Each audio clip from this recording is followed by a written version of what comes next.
허전함을 느꼈어요. 그래서 뭐가 허전했나 그랬더니 마이크를 안 찾더라고요. 그래서 다시 들어갔다 왔습니다. 일주일 동안 잘 보내셨나요? 일주일의 시간 동안에 성도님들의 어떤 아픔의 소식들을 이렇게 좀 많이 듣다 보니까 저희가 지금 더 많은 기도가 필요한 시점이다라는 생각을 이렇게 갖습니다. 근데 더 중요한 부분은 이것을 통해서 우리가 마음을 더 묶어서 기도할 수 있겠구나. 교회가 조금 더 생각을 묶을 수 있는 하나가 될 수 있는 그런 시간이 되겠구나라는 생각도 이렇게 같이 갖게 됩니다. 저희들의 육체는 사실은 퇴화하는 것이 사실인 거죠. 그래서 육체가 어려워지는 건 아마 맞을 겁니다. 근데 이제 그 속에서 우리가 어떻게 하나님을 의지하고 또 하나님을 붙잡는 그런 시간들을 가질 것이냐.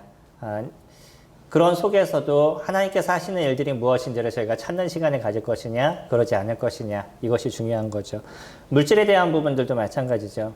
내가 물질에 대한 것에 더 마음을 쓰게 되면 점점 하나님의 은혜와 하나님께서 하시는 일들을 놓치는 경우들이 적지 않게 저희들에게 많이 있는데 그 속에서 하나님이 하시는 일이 무엇인지를 저희들이 찾아가고 또 기억하게 될 때는 오히려 이 물질적인 부분을 통해서 하나님의 은혜를 더 느끼는 시간들을 저희들이 가져가게 됩니다.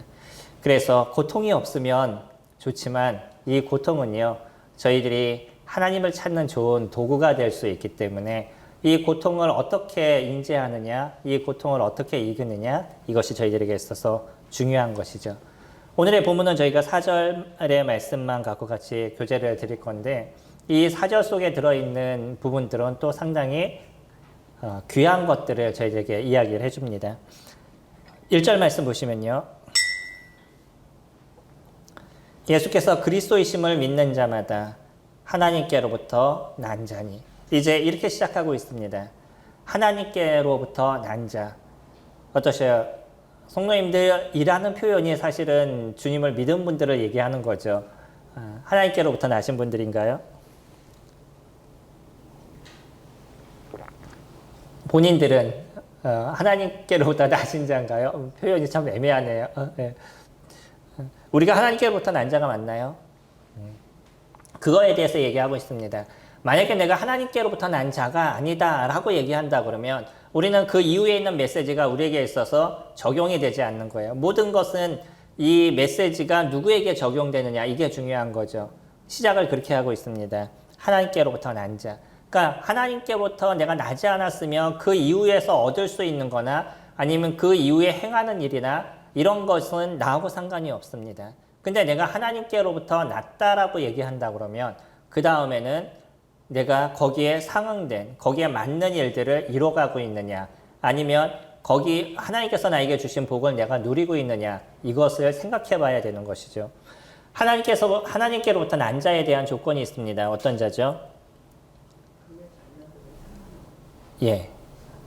하나님께로부터 난 자. 어떤 사람이 하나님께로부터 난 자죠? 예수 그리스도이심을 믿는 자마다. 예수께서 그리스도이심을 믿는 자. 이런 사람이 하나님께로부터 난 자입니다. 하나님께로부터 난 자에 대해서 얘기할 때 아주 단순한 표현을 씁니다. 어떤 분이 하나님께로부터 난 자이냐면 예수께서 그리스도이심을 믿는 자가 하나님께로부터 난 자인 거예요. 예수님께서 그리스도이심을 저희들이 믿습니다. 근데 여기서 얘기하는 믿는다는 표현은 우리가 아는 것처럼 단지 그냥 내가 입술로 믿어요. 뭐 예수님이 그리스도이셔요. 라고 얘기하는 그런 것만을 얘기하지는 않습니다. 얼마든지 사람들은 예수님을 믿는다라고 표현을 하고 있어요. 근데 예수님을 믿는다라고 얘기하는 이 믿음은 그냥 단순히 입술의 고백을 얘기하는 것이 아니라 그 마음의 중심에서 무엇을 믿고 있느냐는 것이고 그 믿음이 우리들의 삶에 있어서 가장 먼저가 되고 있느냐는 거예요. 이 우선순위가 바뀌지 않았다 그러면 우리는 믿음이라고 얘기할 수 없습니다. 예수님이 그리스도이심을 믿는다는 건 나의 구세주이심을 믿는다는 거예요. 그리스도라는 얘기는 기름 부음을 받는 자인 거고 하나님의 선택하심을 입은 자고 우리들의 구세주이심을 저희들이 믿는 거죠. 또 그 속에서는 우리가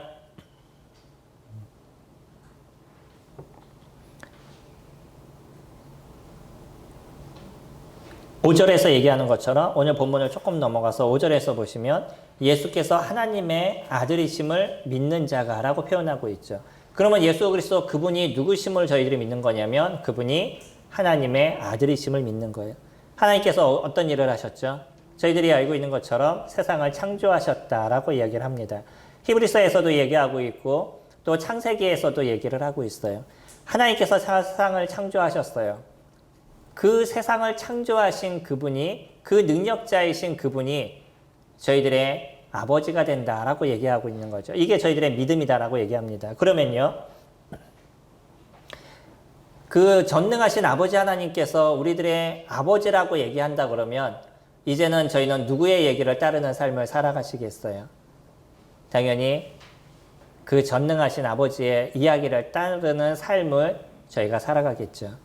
어떤 사람이 상당한 지식자예요. 그래서 이분이 얘기를 하면 모든 것이 다 이루어져요. 이분이 하는 말은 진리예요. 그래서 만약에 이분이 경제에 대해서 얘기할 때 이런 것을 하면 당신이 돈을 벌 수 있습니다 라고 얘기하는 분이 있고 어떤 분은 그냥 자기가 생각하는 대로 얘기를 해요. 이분의 얘기는 조금씩 변할 수가 있어요. 누구의 얘기를 따르시겠어요? 물어보나만 하죠. 누구의 얘기를 따르시겠어요? 그 얘기하면 정확하게 이루어지는 그 전능자의 이야기를 따르겠죠. 근데 특별한, 좀 신기한 게 있어요. 저도 제 마음에서도 좀 이해되지 않는, 그러니까 제 스스로도 가끔씩 제가 그런 모습들을 보이고 있어서 제 스스로도 이해되지 않는 한 가지의 부분이 있는데 그 전능하시고 완전하신 아버지 하나님을 내가 믿는다라고 얘기하고 그 하나님의 말씀이 나를 새롭게 하고 나를 온전하게 하고 나를 가장 귀한 길로 이끈다라고 제가 믿는데도 가끔은 그분의 얘기를 듣지를 않으려고 그래요. 그리고 누구의 얘기에 더 따르려고 그러냐면 그냥 세상에서 얘기하는 것 아니면 내 마음에서 생각나는 것 그것을 더 소중히 여기려고 할 때가 있습니다. 그러면 다시 한번 바꾸는 거죠. 내가 누구의 얘기가 더 소중한지에 대해서 다시 한번 생각을 하죠. 그리스도인이 하나님의 얘기를 따르지 않아요. 그러면 하나님을 믿는 걸까요? 믿지 않는 걸까요? 우린 여기서 조금씩 고민하는 부분들이 생깁니다. 요한은요, 우리가 보고 있는 요한은 사랑의 그 사도라고 얘기를 하고요. 이 요한이 사랑에 대해서 엄청난 얘기를 계속적으로 적어주고 있어요. 그래서 요한일서를 보면 계속 우리는 사랑의 장이다라는 생각을 전 예전부터 계속 들으면서 생각을 해봤습니다. 근데 요한일서로 연구하고 살펴보면서 느끼는 건 이건 단순한 사랑을 얘기하는 게 아니라 우리에게 아주 강력한 메시지를 던져주고 있다는 거예요. 어떤 누구보다도 강력한 메시지를 던져주고 있는 게 요한입니다. 그거는 무엇을 얘기하냐면 너희가 사랑 안에 있지 아니하면 너희는 사랑을 받고 있는 사람이 아니다라는 거예요. 다시 얘기하면 하나님의 자녀가 어떠한 존재인지에 대해서 정확하게 얘기를 하고요. 그런 모습이 너희가 되지 않다라고 그러면 너희는 주님 안에 있는 자가 아니야 라고 이야기를 하고 있다는 거죠. 저희는 교회 생활을 하는 존재들이 아닙니다. 그러시죠? 저희가 신앙생활을 하고 있는 존재들이 아닙니다. 저희는 어떤 존재냐면 전능하신 아버지 하나님을 따르는 존재인 거예요. 그리고 저희는 그것에 맞춰서 주님 앞에 나와서 예배를 드리고 그에 맞춰서 저희들의 인생을 살아가고 우리들의 삶의 중심이 아버지 하나님 그분 앞에 놓여있는 삶을 저희가 살아가고 있습니다. 이것이 크리스찬들인 거예요. 이런 사람들이 예수께서 그리스도이심을 믿는 자인 거고요. 예수 그리스도 그분 안에서 살아가고 있는 자고 우리들이 아버지를 하나님을 아버지라고 부르는 그런 존재들입니다.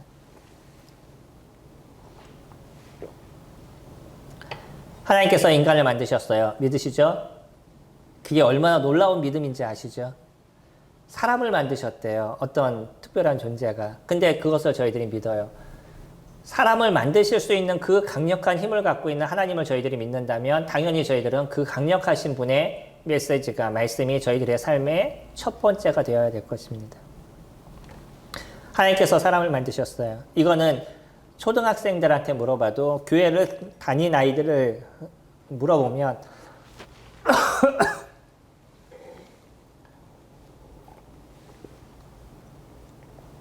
하나님께서 사람을 만드셨어. 믿어? 그러면 아이들이 믿는다라고 얘기를 해요. 근데 그 아이들이 그런 믿음을 갖고 있는데 그거는 아주 놀랍고 특별한 믿음인 거죠. 일반적인 믿음은 분명히 아닙니다. 이 특별한 믿음을 그 아이들이 갖고 있는데 이 특별한 믿음을 갖고 있다고 그들이 하나님 안에서 태어난 자냐? 물론 성경에서는요. 우리를 하나님께서 만드셨음을 믿는 그 존재, 그것이 하나님의 자녀임에 대한 모습을 같이 이야기하는 경우들도 존재를 하지만, 그러나 하나님께서 우리를 만드셨어라는 걸 믿는 것을 통해서만, 아니면 내가 하나님의 지음을 받은 존재야라는 것을 이야기하는 것만 갖고 우리 안에 믿음이 있다, 그렇게 표현하지는 않을 때도 있습니다. 더 정확한 건 뭐냐면 우리가 그분 안에서 태어났느냐는 거예요. 내가 하나님께 지음을 받았냐라는 얘기가 우리가 구원을 통해서 다시 한번 지음을 받은 걸 포함해서 얘기하는 경우가 있지만, 이것을 구분해서 얘기할 때도 있습니다. 그러니까 우리가 조금 더 정확하게 우리의 믿음에 대해서 얘기할 때 내가 하나님 안에서 태어난 존재냐, 이것이 중요한 것이라는 거죠. 성도님들은 하나님 안에서 태어나신 분들입니까? 그렇죠. 우리는 예수 그리스도 그분을 통해서 하나님 앞에서 다시 태어난 존재예요. 요한복음 3장에서 니고데모가 얘기를 하죠. 어떻게 하면 영생을 얻을 수 있느냐. 그때 예수님께서 뭐라고 얘기하셨죠? 네가 거듭나지 아니하면 영생을 보지 못한다라고 얘기하고 있어요. 그 연세 많으신 니고데모는 성경을 너무나 잘 알고 있었던 사람입니다. 성경을 외우고 성경을 이야기하는 분이에요. 며칠 전에도 이제 모치님하고 제가 같이 이렇게 교제하는데 모치님이 그런 얘기 하셔요. 이제 외워도 외워지질 않는다. 오늘 아침에도 외웠는데 외워지질 않는다고. 저도 그렇습니다. 저도 말을 못하는 게 요즘은요, 외우는 게 너무나 힘들어요. 저는 이해하는 사람이고 머리가 그렇게 좋은 사람이 아니라서 어떤 내용들을 이해하는 사람이지 그걸 하나하나 외우지는 잘 못해요. 근데 그나마도 나이가 조금, 나이 표현하면 좀 그렇지만 나이가 조금씩 들어가면 들어갈수록 외우는 것이 점점 더 힘들어져요. 저도 마찬가지입니다. 근데 이스라엘의 이 지도자들은요, 계속 성경을 외우고 성경을 얘기하고 이런 사람들이었기 때문에 이 나이가 돼서도 성경이 어떤 내용이 있는지, 율법이 어떠한 내용으로 적혀져 있는지를 잘 알고 있는 존재들이었었어요. 근데 이렇게 성경을 잘 알고 있는 사람이 무엇을 알지 못했냐면 영원한 생명을 얻는 것이 무엇이냐, 그것에 대해서 알지 못했다는 거예요. 주님은 그것에 대해서 뭐라고 얘기하시냐면 이제 30살 간 넘은 어떤 30 중반을 가고 있는 그런 젊은 청년이 뭐라고 얘기하고 있냐면 당신이 거듭나야 됩니다 라고 얘기했어요. 이 연세 많으시고 성경을 많이 아는 니고데모가 이 연륜도 작고 이제 뭔가 일을 시작한 지 얼마 되지도 않는, 이제 3, 4년 정도 일하고 있는 이 청년에게 와서 한 얘기가 어떻게 하면 영생을 얻을 수 있습니까? 라고 물어봤다는 거예요. 이건 니고데모의 입장에서 단지 예수 그리스도 그분이 선생이 아니라 그 이상의 존재라는 걸 인지하고 있었다는 거죠. 그리고 나서 들었던 얘기가 그럽니다. 어떻게 거듭나야 되느냐. 거듭남이 무엇이냐는 거죠. 거듭난다는 건 우리가 아는 것처럼 다시 한번 태어나는 겁니다. 한 번은 우리가 선택할 수 없는 그러한 태어남을 이루죠. 지금의 부모님한테서 태어나신 게 좋으셔요? 아니면은 삼성 가서 태어나신 게 좋으셔요? 앞으로 내가 선택해서 태어난다. 그럼 어디에서 태어나시겠어요? 내가 태어날 수 있는 거 선택할 수 있어요. 처음에 태어날 때 이 엄마한테 태어날 수도 있고 저 엄마한테도 태어날 수 있어요. 그러면은 삼성가에서 태어나시겠어요? 지금 태어난 엄마한테서 태어나시겠어요? 부모님이 옆에 계시면 얘기 못 하실 거고.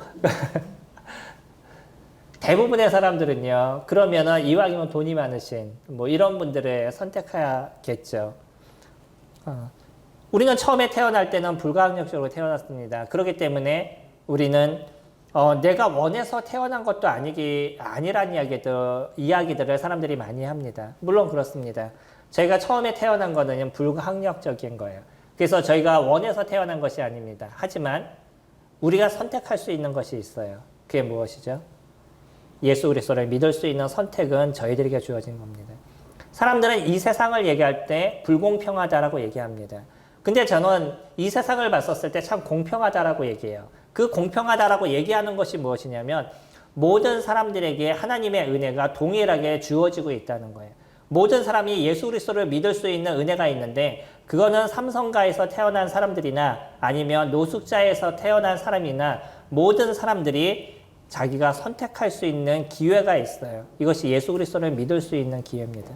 저희들이 알고 있는 부자와 나사로의 이야기에서 부자의 자녀들은요, 부자의 가정에서 태어나서 여전히 호의호식하면서 잘 먹고 잘 살고 잘 노는 인생을 그들은 살아갔어요. 오히려 나사로는요, 잘못된 분에게 태어나서, 잘못됐다는 표현은 아니지만, 그렇죠. 가난한 분에게 태어나서, 그래서 그의 인생은 그냥 남에게 빌어먹는 그런 인생을 그가 살았어요. 근데 그 결말은 어떻죠? 어떤 자는 하나님을 선택하셔서, 선택함을 통해서 하나님의 자녀로서의 인생을 그가 영원히 살아가고, 어떤 사람은요, 그냥 이 땅에서 풍성하게 잘 먹고 잘 사는 것에 취해서 하나님을 보지 못하고 나중에 지옥의 형벌을 받는 인생을 그가 살아가고 있어요. 이것이 보여지는 것입니다. 이것이 실질적인 것이에요. 그럼 우리에게 있어서는 하나님께서 우리에게 선택할 수 있는 기회를 주셨고, 이 선택을 통해서 누구든지 하나님의 자녀가 되는, 하나님께서 하나님으로부터 태어나는 그런 은혜를 저희들이 얻을 수 있다는 거죠. 세상이 불공평한가요? 공평한가요? 어떠셔요? 여전히 불공평하다고 느끼시나요? 여전히 내가 살아가는 데 있어서는 지금 사는 게 너무나 힘들고, 나는 여전히 돈을 버는 게 힘들고, 여전히 공부하는 게 힘들고, 남들과 맞춰가서 살아가는 것이 내가 너무나 힘들기 때문에 여전히 지금 불공평하다라고 느끼시나요? 우리가 하나님 안에서 내 삶이 얼마나 공평한지를 알게 됐었을 때, 하나님을 내가 정확하게 알게 됐었을 때 내가 살아가는 삶이 얼마나 공평한지를 저희들이 느끼게 됩니다. 그리고 나에게 주어진 것이 얼마나 큰 은혜인지를 저희들이 알게 되죠. 이렇기 때문에 크리스찬들은 살아가는 삶에 주님 주시는 위로가 언제나 있다라고 저희들이 고백을 하게 된다는 거예요. 여기서 첫 번째는 그렇게 얘기합니다. 예수께서 그리스도이심을 믿는 자마다 하나님께로부터 난 자니, 또한 나으신 이를 사랑하는 자마다 그에게서 난 자를 사랑하느니라. 이제 거듭난 사람들의 어떤 조건, 거듭난 사람들이 어떠한 삶을 살아가는지에 대해서 저희들에게 표현을 해주고 있죠. 그거는 지난주에 저희가 살펴봤던 온전한 사랑에서도 동일하게 말씀을 드렸죠. 온전한 사랑은 누구를 사랑하는 자들이라고요? 온전한 사랑을 입은 사람은 누구를 사랑한다고요? 형제를 사랑한다라고 얘기합니다. 이게 4장 마지막에서 하고 있는 얘기인데, 그 4장 마지막에서 하고 있는 얘기가 다시 한번 5절을 통해서도 이야기를 해요. 하나님께 난 자는 어떤 사람이냐면 그에게서부터 난 자를 사랑한다는 거야. 그에게서부터 난 자가 누구죠? 예, 형제입니다. 형제고 자매인 것이에요. 하나님으로부터 태어난 자를 사랑한다는 거예요. 가끔 그런 표현 쓰죠. 이 교회는 다 그 가족 같아요. 뭐 이런 얘기 들어보신 적 있어요? 안 들어보셨다면 우리 교회는 문제인 겁니다, 지금. 다른 분이 저희 교회로 왔는데, 여기는 다 가족 같아요. 뭐 좋은 얘기가 될 수도 있고, 안 좋은 얘기가 될 수도 있겠지만, 일반적으로, 서로가 그냥 하나의 모습, 그러니까 가족처럼 잘 이야기하고 마음을 주는 그런 존재구나라는 이야기가 되시겠죠. 그거는 가족 같아요라고 얘기하는 얘기는, 그 얘기는 사실은 저희 교회가 계속 들어야 될 이야기입니다. 왜 그러죠? 저희가 거듭난 존재이기 때문인 거예요. 이 거듭난 존재는 어떠한 사람들을 사랑하냐면 그에게서 난 자를 사랑하는 존재인 거예요. 이거는 당연한 것입니다. 이것이 우리에게 이루어지지 않는다 그러면 우리는 진짜 고민해야 되는 분이에요. 나는 그냥 내 눈에 보이고 나한테 잘하는 사람을 사랑하고 나에게 잘하지 못하는 사람을 사랑하지 않는다라고 얘기한다 그러면 이거는 세상 사람과 우리가 구분이 되지 않는다는 거예요. 크리스찬은요, 나에게 못하는 자도 사랑해야 됩니다. 이 사랑은 우리 안에서 만들어가는 것인데 그것은 어떻게 이루어지는 것이냐면 내가 아버지 하나님을 사랑하기 때문인 거예요. 내가 아버지 하나님을 사랑하는데 형제를 사랑하지 않는다? 그건 거짓인 겁니다. 내가 아버지 하나님을 사랑하면 그에게서부터 태어난 자를 사랑하게 되어져 있는 거예요. 이거는 사랑하는 마음을 우리가 가져가게 되는 것이고 그 소중함과 귀함을 저희들이 알고 있는 거예요. 왜냐하면 그도 예수 그리스도를 통해서 거듭난 존재임을 내가 인지하기 때문인 거죠. 그래서 그가 갖고 있는 잘못이나 문제에 대해서는 얘기할 수 있겠지만 그 사람 자체를 싫어하거나 그 사람 자체를 미워하거나 아니면 관심을 두지 않는 그런 인생을 살아가지 않는다는 거예요. 저희는 성남북부라는 이 교회 안에서 저희들을 섬길 수 있도록 주님께서 모아놓으셨습니다. 물론 저희가 이 교회뿐만 아니라 다른 교회의 모든 성도들 중에서도 그 사람이 거듭난 사람이라면 당연히 저희는 그들을 사랑하는 마음을 저희들 마음속에 갖고 있어야 되는 거죠. 그것이 감리교면 어떨까요? 그것이 장로교면 어떨까요? 아무런 상관이 없습니다. 이거는 우리 인간이 나눠놓은 거고 인간의 생각 속에서 구분을 시켜놓은 것이지 하나님은요 그것을 구분하지 않아요. 그렇기 때문에 우리가 다른 교회에 있는 사람들이라 할지라도, 그것이 저희들과 다른 어떤 교계에 있는 사람들이라 할지라도 여전히 저희들은 그분이 예수 그리스도를 통해서 거듭난 사람이라면 당연히 그 사람을 사랑하고 그 사람과의 관계가 아름답게 맺어져야 되는 것이 저희가 해야 될 일인 거죠. 이것이 크리스찬들인 겁니다. 주님은요, 저희들이 하나님께로부터 났었을 때 성도를 사랑하는 삶을 자연스럽게 우리가 만들어 간다라고 얘기를 해요. 우리들 안에서 쉽지 않은 일들이 일어나게 됐죠. 저희들은 사람과 사람과의 관계 속에서 나타나는 어려움의 문제가 충분하게 있어도 그것을 이길 수 있는 힘을 저희가 주님 앞에 구하고요. 주님께서 그것을 이길 수 있도록 도와달라는 끊임없는 간구가 저희들 안에서 만들어져 나가는 거예요. 처음부터 사랑하는 사람이 어디 있겠어요? 그러지 않나요? 부부가 결혼을 해도 그 콩깍지가 딱 벗겨지는 순간부터 내 집안에 진짜 원수가 있는 것을 보면서 내가 인생을 살아가게 되는데 신기하죠. 처음에 만났을 때 모든 게 그렇게 다 좋았었는데 어느 순간에부터는 모든 게 다 싫어지는 이런 부분들도 부부 사이에서 일어나고 있는 것. 근데 그럼에도 불구하고 그들이 하나의 모습을 만들어가는 것은 그들의 부족함과 연약함을 함께 받아주고 이해해주기 때문인 거예요. 성도들도 그러지 않나요? 성도들 안에서도 나와 마음이 맞지 않는 사람들이 얼마나 많겠어요. 나와 생각이 다른 사람들이 얼마나 많겠어요. 하지만 그 다른 부분이지만 여전히 그 사람을 하나님께서 사랑한 존재임을 내가 인지하게 됐었을 때 그 어려움을 받을 수 있는, 그 어려움을 이해할 수 있는 심령을 저희가 가져가게 되는 거죠. 이것을 위해서 주님 앞에 기도하는 삶을 저희가 살아가게 되는 거예요. 이게 크리스찬들의 모습입니다. 두 번째는요. 하나님께 난 자는 어떤 사람들이냐면 우리가 하나님을 사랑하고 그의 계명을 지킬 때에 이로써 우리가 하나님의 자녀를 사랑하는 줄을 아느니라. 첫 번째는요. 하나님께서 난 자는 어떤 사람이라고 얘기하냐면 사랑하는 존재다라고 얘기를 해요. 그렇죠? 이게 1절에서 얘기한 거죠. 형제를 사랑한다 그러잖아요. 하나님께 태어난 자는 사랑하는 존재예요. 두 번째는요. 하나님께서 태어난 자는 어떤 존재예요? 그의 계명을 지키는 자예요. 순종하는 자입니다. 놀랍죠? 이게 요한이 갖고 있는 신학이에요. 요한이 갖고 있는 신학은 정확합니다. 물론 모든 게 다 정확하죠. 근데 우리가 찾아보면서도 그것을 알 수 있어요. 요한복음 3장 16절. 하나님이 세상을 이처럼 사랑하사 독생자를 주셨으니 이를 저를 믿는 자마다 멸망치 않고 영생을 얻게 하려 하심이라 라고 얘기하죠. 하나님이 저희를 사랑한 것에 대해서 얘기하죠. 믿음은 그분의 사랑을 알고 그분 안에 들어오는 거죠. 그리고 요한복음 3장 36절.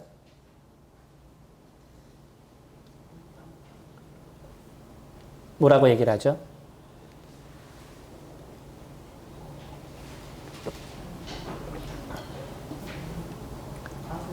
아들을 믿는 자는 영생이 있고 아들에게 순종하지 아니하는 자는 영생을 보지 못하고. 여기에서는 믿음을 무엇이라고 같이 얘기하죠? 순종으로 같이 이야기를 합니다. 요한은요, 정확해요. 여기서 동일하게 얘기합니다. 그가 하나님을 사랑한다라고 얘기한다면 그 사람은 어떤 일을 하게 되냐면 그분의 계명을 지키는 일을 이룬다라고 얘기를 하죠. 그리고 그 계명을 지키는 것이 곧 우리가 무엇을 아는 것이냐면 그가 그의 자녀를 사랑하는 것. 그러니까 형제를 사랑하는 것을 안다라고 얘기해요. 다 연결이 되어져 있어요. 우리의 믿음은 형제를 사랑하는 것이고요. 사랑을 이루는 것이고요.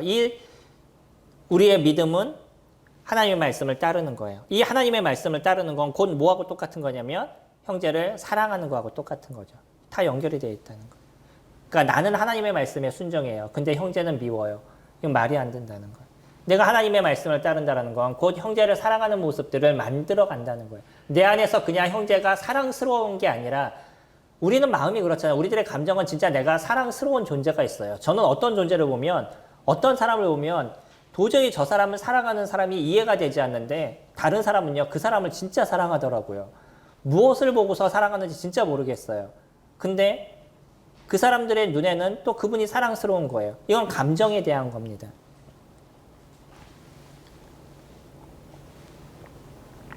이 감정은 다를 수 있다는 것이에요. 그런데 믿음 안에서는요. 우리의 일어나는 그 감정과 상관없이 여전히 우리는 형제를 사랑해야 되는데 이것은 하나님의 명령이기 때문인 거예요. 내가 새 계명을 너에게 주노니 서로 사랑하라. 이것이 하나님께서 저희들에게 주신 계명인 것이죠. 이것이 당연히 우리가 따라야 되고 당연히 맞춰가야 될 그런 이야기인 겁니다.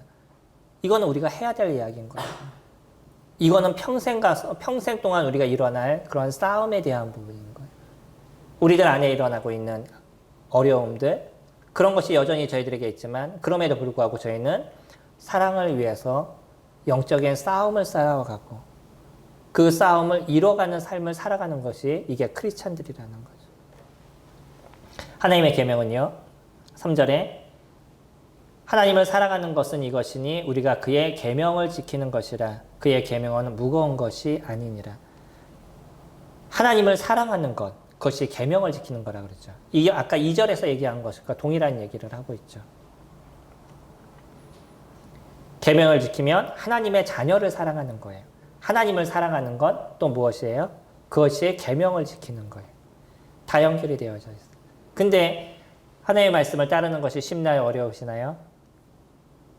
쉬우셔요? 어려우셔요? 근데 저희들에게 뭐라고 얘기하셔요? 오늘의 말씀은요. 그 계명들은 무거운 것이 아니라는 거예요. 왜 무겁게 느껴지시죠? 이건 아주 단순합니다. 저희가 하나님의 말씀이 무겁게 느껴지는 건 내 자아가 더 크기 때문인 거예요.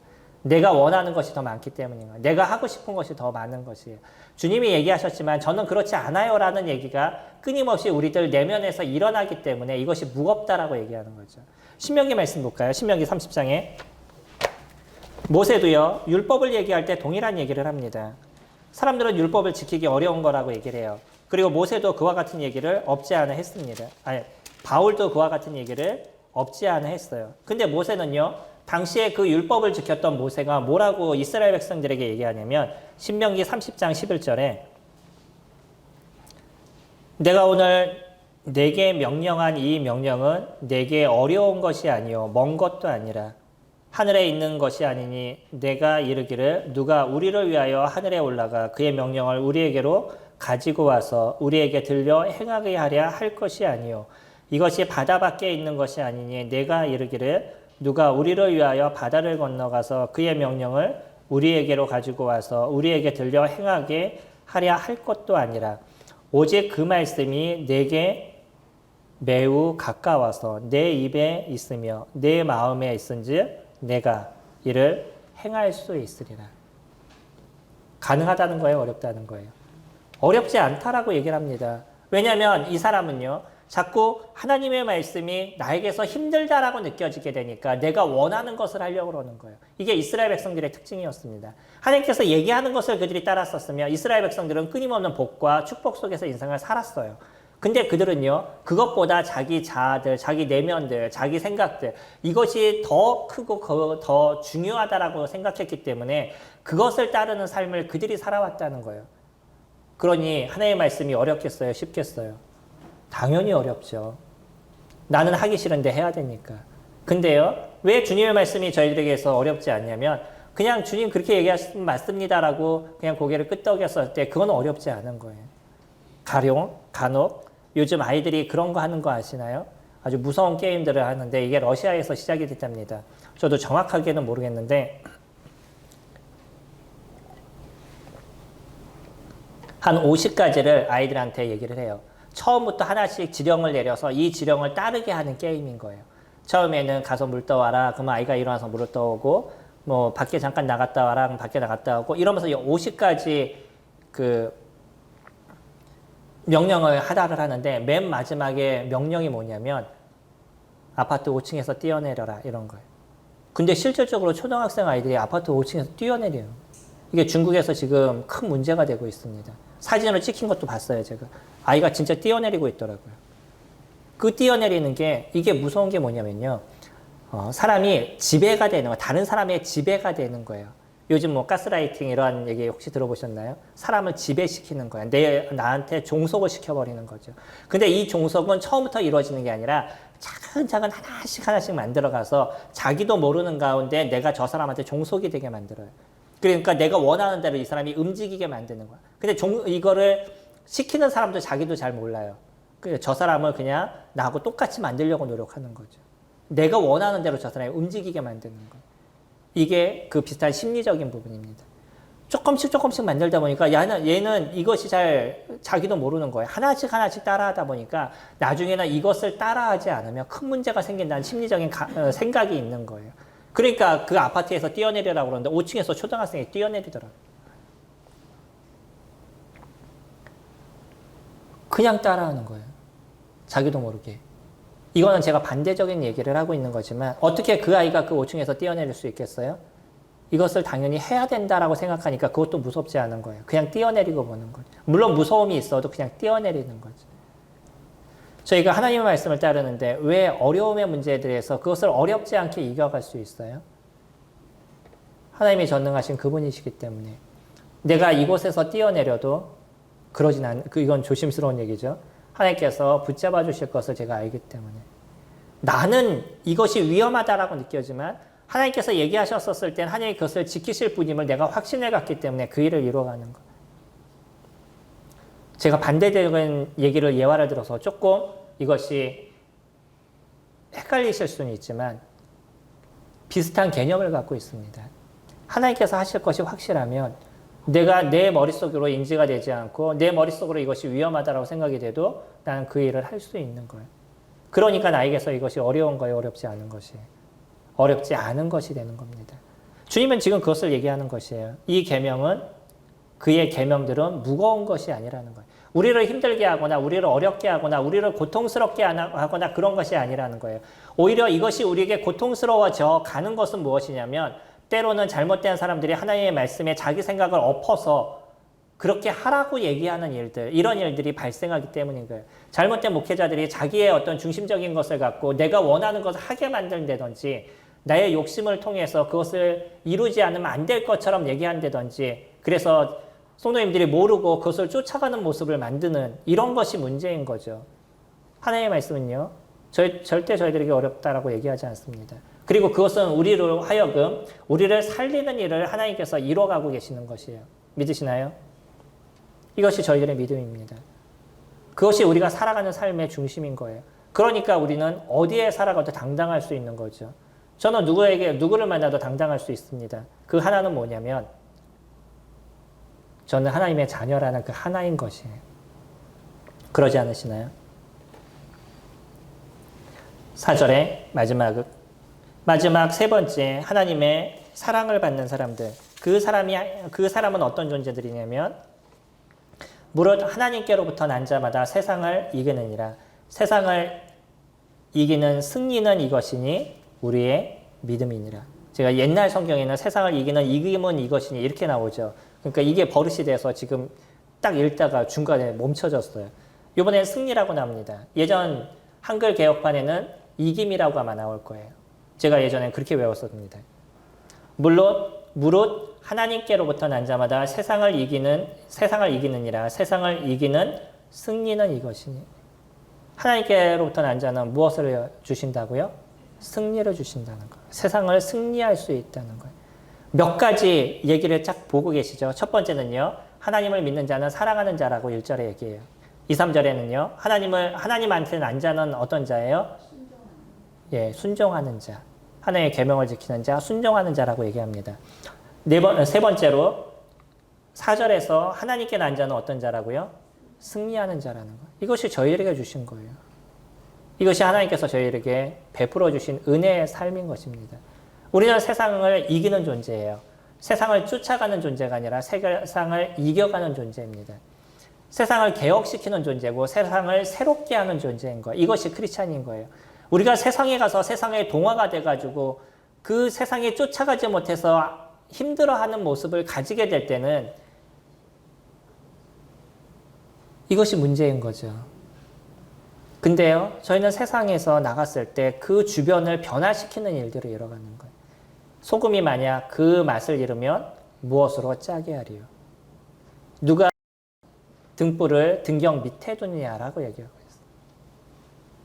있어요. 우리는요, 세상에 나가서 빛이 되어야 되는 존재고, 우리는 세상에 나가서 소금이 되어야 돼서 이 부패한 세상의 이 부패를 막는 역할을 크리스찬들이 이뤄가는 것이에요. 이게 우리들의 모습입니다. 근데 거기에 대한 승리는 누가 주시겠다고요? 하나님께서 주시겠다는 거예요. 이게 하나님의 약속이신 거죠.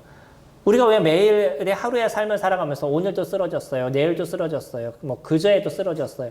항상 우리들의 입에서 쓰러졌어요라는 얘기만 나오는 건 우리가 스스로 고민해야 될 부분들이 없지 않아 있는 거 아니겠어요? 주님은 우리에게 무엇을 주신다고 그랬죠? 승리를 주신다는 거. 이게 하나님의 약속이신 거.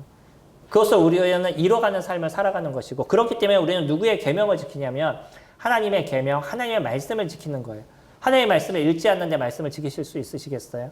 하나님의 말씀이 무엇을 얘기하는지에 대해서 정확하게 내가 인지하지 못하는데 하나님의 말씀을 지키실 수 있겠어요? 그러니까 성도님들이 무엇에 마음을 두시냐면 성경을 읽는 데 마음을 두시는 거예요. 성경을 많이 읽으시면 자연스럽게 우리는 하나님의 생각을 하게 됩니다. 근데 성경을 읽지 않으면 내가 지금 많이 처해 있는 것에 생각을 가져요. 그렇기 때문에 성도님들이요, 시간이 나는 대로 지금 핸드폰 좋은 거 있잖아요. 핸드폰을 보고 인터넷만 보시지 마시고, 물론 인터넷을 보시지만, 뭐 유튜브도 보시지만, 뭐 보실 수 있는 것도 보시지만, 더 중요한 건 뭐냐면, 우리에게 주어진 이 좋은 기기를 통해서 주님의 말씀을 보시고 들으시고 생각하시는 시간들을 가지시면 이것처럼 저희들에게 좋은 게 어디 있어요. 근데 가끔 제가 마음이 너무 어려운 게 말씀 시간에 핸드폰 쳐다보고 있고 다른 인터넷 보고 있고 이런 거 보면 마음이 너무나 아파요. 아니 일주일 동안도 성경을 안 보다가 그나마 1시간 나와서 메시지를 듣는데 그 시간에 인터넷 검색을 하고 있어요. 도대체 우리는 무엇을 위해서 살아가는 존재죠? 이거는 우리가 진짜 고민해야 될 부분이 아닐까요? 크리스찬은요, 하나님 말씀 안에 놓여있는 존재인 겁니다. 하나님을 배우는 존재고 하나님을 알아가는 존재인 거예요. 왜 저희 모임이 성경을 자꾸 가르치는 데 시간을 쓰냐면 그래야지만 성도님들이 바른 길을 가실 수 있는 거죠. 바른 계명을 붙잡으실 수 있는 거죠. 그리고 그 바른 계명을 붙잡고 우리는 승리하는 삶을 저희가 살아갈 수 있는 거죠. 그것이 이루어지지 않으면 어떻게 우리가 이 세상에서 이길 수 있겠어요? 이거는 연결되어 있습니다. 하나님께 순종하기 위해서는 주의 말씀을 알아야 되는 거예요. 그 말씀이 나를 붙잡고 있어야 되는 거예요. 그래서 그 말씀을 따라서 내가 싸워서 이기고자 하는 그 싸움을 싸워가야 되는 거예요. 싸우지 않고 어떻게 이기겠어요? 내가 도망을 가면, 그것을 하지 않으면 어떻게 이기겠어요? 주님은요, 저희가 아주 놀라운 것을 이야기하십니다. 우리가 하나님의 자녀냐? 그러면 너는 사랑이 있는 존재다 라고 얘기하고요. 네가 하나님께서 태어난 존재냐? 그러면 너는 하나님의 말씀을 따르는 존재다 라고 얘기합니다. 그리고 네가 하나님께서 태어난 존재냐? 그렇다면 너는 이 세상을 이길 수 있는 힘이 너에게 있다는 거예요. 내가 주겠다는 거예요. 네가 그렇게 강력해서 너에게 있는 힘이 그렇게 좋아서 세상을 네가 이기는 것이 아니라 내가 너를 이길 수 있도록 도와주시겠다는 것. 이것이 하나님의 말씀입니다. 성도님들, 아까 말씀드렸던 것처럼 만약에 신앙생활을 하기 위해서 이 자리에 앉아 계신다면 잘못 앉아 계셔요.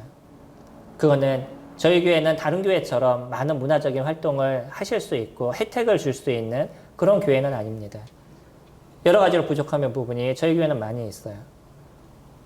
그러나 저희가 성도님들이 만약에 진짜 우리가 하나님의 자녀로서 바른 교회를 만들어가고 그 바른 교회의 내 일원으로서 내가 그것을 이뤄가는 존재라고 생각하신다 그러면 지금 잘 앉아 계시는 거예요.